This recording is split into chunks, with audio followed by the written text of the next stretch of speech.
Guys, welcome back to my channel, Pinoy Explorer. This is Rico, yung Pinoy Explorer. We are here now in Russia today. Ito na naman tayo, maglilipot na naman tayo. Samahan nyo ako mag-explore. Sa Russia tayo, lugar nito, Saint Petersburg. Kilalang lugar sa Russia. Ito yung view. Ito sa mga cathedral nila rito. Ayan.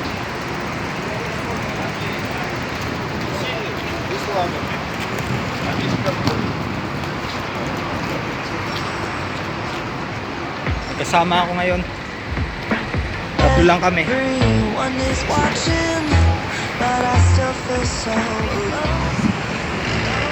Tatawid kami ngayon. Summer ngayon dito sa Russia. Kaya maganda yung panahon ngayon compare sa mga dating punta ko rito. Napakalamig talaga. Kahit hindi pa nag-i-snow pero napakalamig na. Huling punta ko rito, nag-tour kami sa Heritage, sa museum nila. Puro paintings dun, mga historical na paintings. Napakarami talaga. Ito yung cathedral sa malapitan.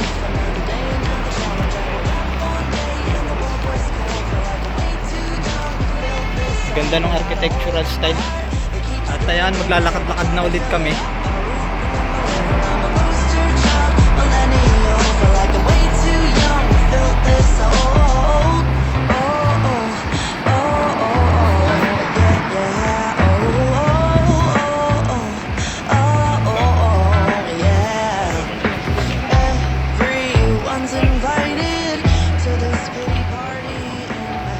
Maluwag yung mga kalsada nila rito, yung mga streets.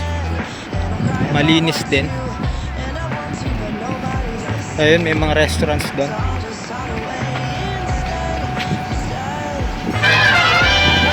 Thank you. Ang bait naman, pinatawid tayo. Talagang di siya kumaripas. Hinintay pa talaga tayong tumawid.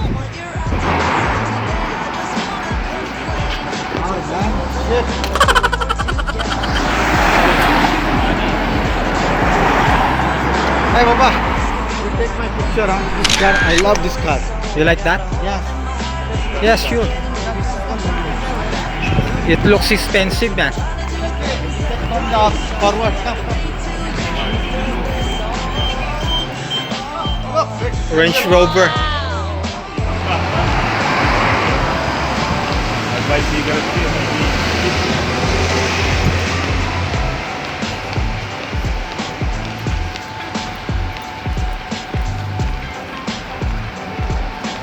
Ayan guys, yung mga streets nila rito, yung mga bahay buildings. Yung streets nila rito napapaligiran ng medyo matataas na building din. Iba-ibang establishments yung makikita rito. Karamihan mga restaurants. At saka kada building talagang detalyadong pagkakagawa yung architectural design. Hindi lang basta square o sementado na pagkakagawa. In detail talaga.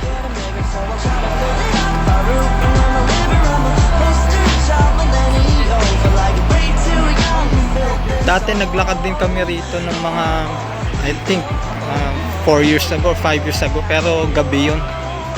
Maganda rin dito pag gabi. Since na panggabi kasi ako, pangmaga lang ako pwede makalabas. I take the picture from here. Just standing here. Let's go, Papa, let's go.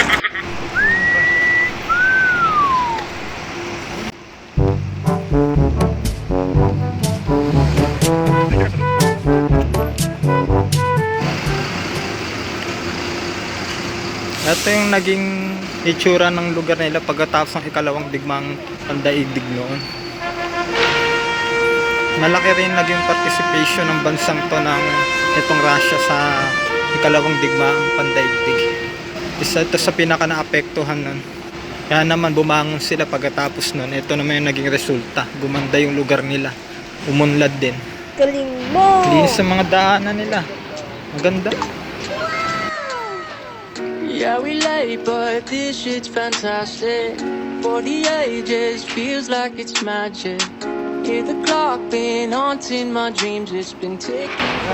At ito yung mga bisikleta nila. Kung gusto mong gumamit, maghuhulog ka or gagamit ka ng card para makagamit ka. Messed up a lot. Used to be waiting for something or someone to give me my spot. God only show you the way. It's all up to the plan and the paper and people you brought. I know what I thought. I hope that they notice and give us a shot. I swear on me team been lying a lot. Might give us away. And what is the cost? The truth I won't face. I think that we caught. I hear what you say, but jealousy rots the brain, the fame, the game. Burger King is everywhere. Like KFC. SIM card, oh. You buy? One only. Okay, you buy the other side. It's very nice. Also. Where?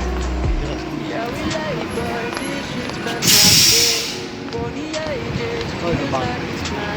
Bank is over there. One street. One line.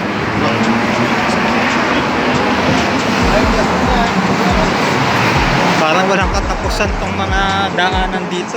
Malawak eh. Hanggang malawak talaga yung lugar nila rito.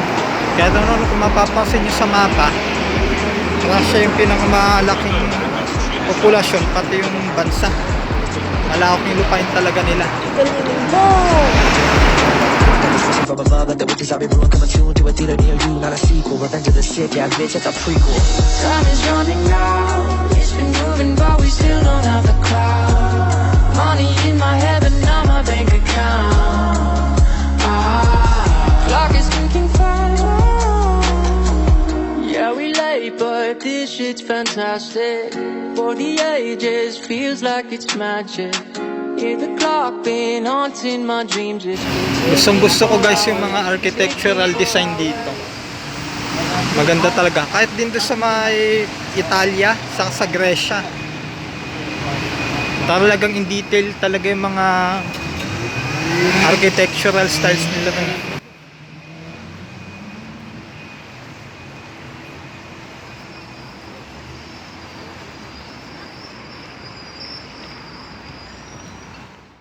Yan guys, magpapapalit lang muna kami ng rubles dito, yung currency nila.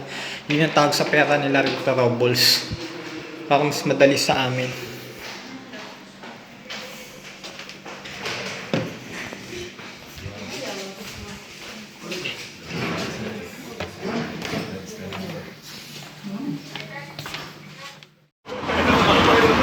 At ayan guys, galing tayo sa loob, nagpapalit tayo ng rubles.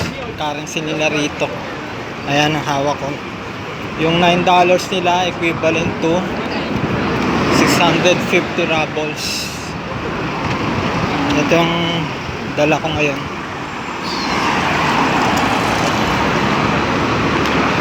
Atago ko tong 50 para may souvenir ako sa wallet ko. Go there, this side next KFC. Because there's a McDonald's. The SIM card, I told you what to buy. Okay. Let's go for the SIM card first. Bili ka ba? Oo. Ha?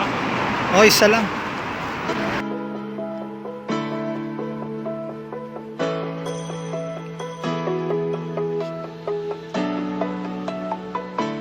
Ito yung souvenir shop nila rito.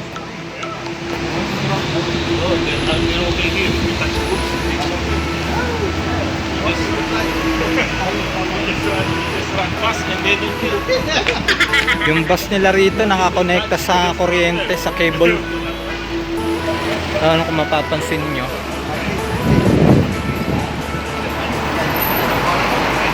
Yun yung nagpapagana.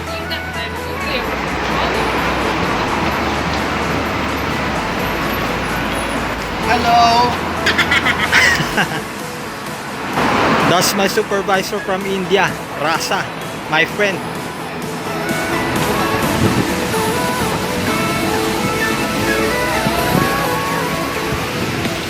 Kaya naman, bibili kami ng SIM card na pwede namin magamit.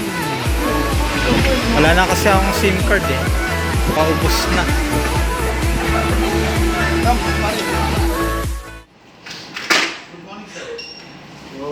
Good to see you. I also want SIM card for me.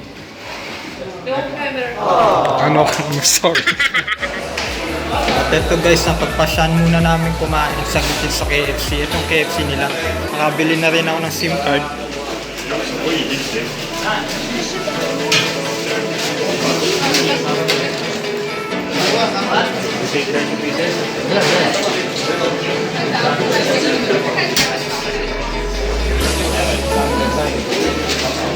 Last one. Kagaya lang din sa atin.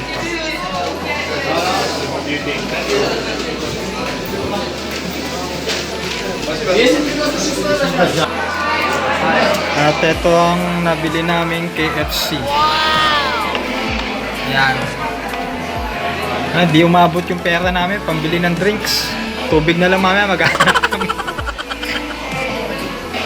Yan yung paligid nila rito. Sa pagpapatuloy na exploration gala natin, guys, lalakad-lakad uli kami. Galing lang kami ng KFC. Medyo uhaw kami ngayon. Walang tubig. Buti pa sa atin may libreng tubig sa Pilipinas. Dito lahat binibili.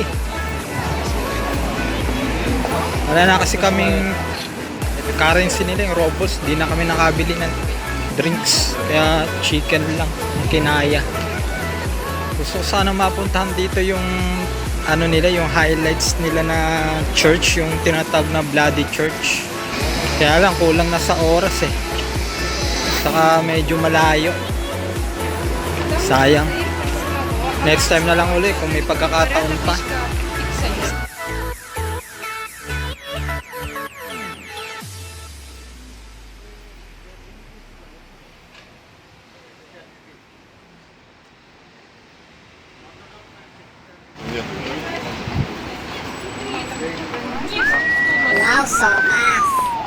Tatawid na naman kami. Bali guys, yung church nila rito, it's more on Orthodox church. Hindi sila Catholic rito, Orthodox yung relihiyon nila rito. Wala naman ganong pinagkaiba sa relihiyon ng Katoliko sa atin. Si Jesucristo pa rin yung ano nila, yung sinasamba nila.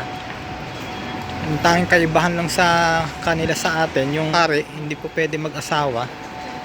Dito sa kanilang pare pwede mag-asawa. Yun na yung kaibahan. Ayun yung Russian flag. Russian flag nila.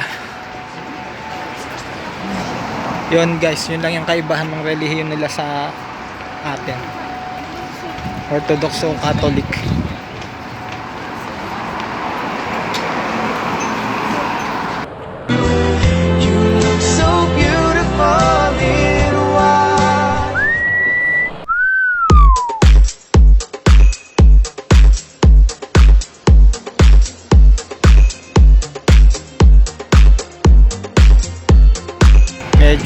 Medyo mahal din yung ano nila rito, yung bilihin. Mostly karami sa Europe countries mahal yung bilihin.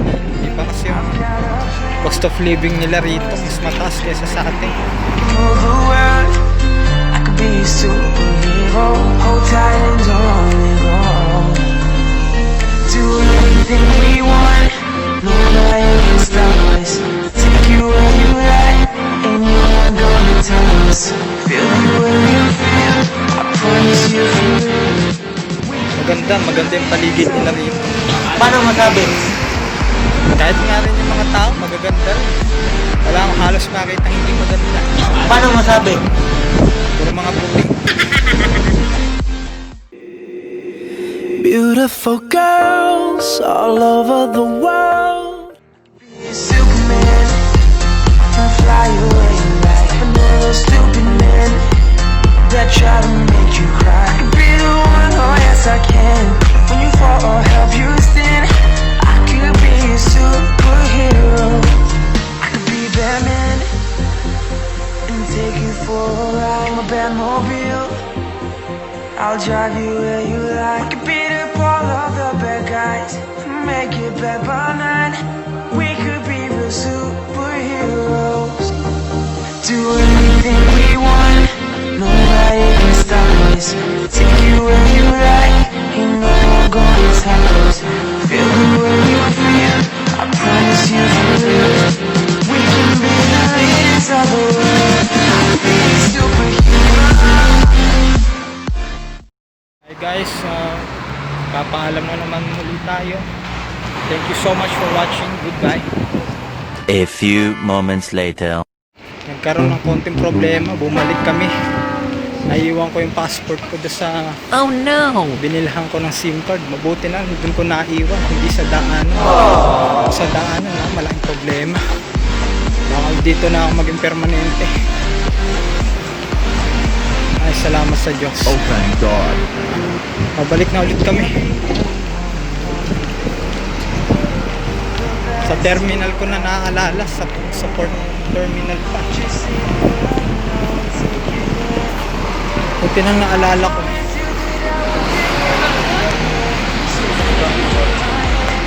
At saka medyo mahirap lang dito. Hindi masyado mag-English yung mga tao dito. Kaya yung communication may may limit yung communication dito. Medyo hinihingal na kakatakbo kasi halos namin hinahabol namin yung passport ko baka sakaling baka nawala kasi, pero buti hindi natuluyan. Salamat talaga.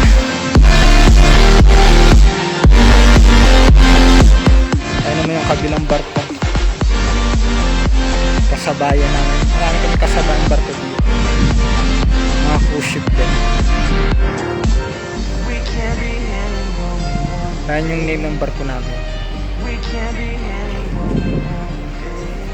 Hanggang sa muli guys. Tune into my channel again. Thank you for watching. Goodbye.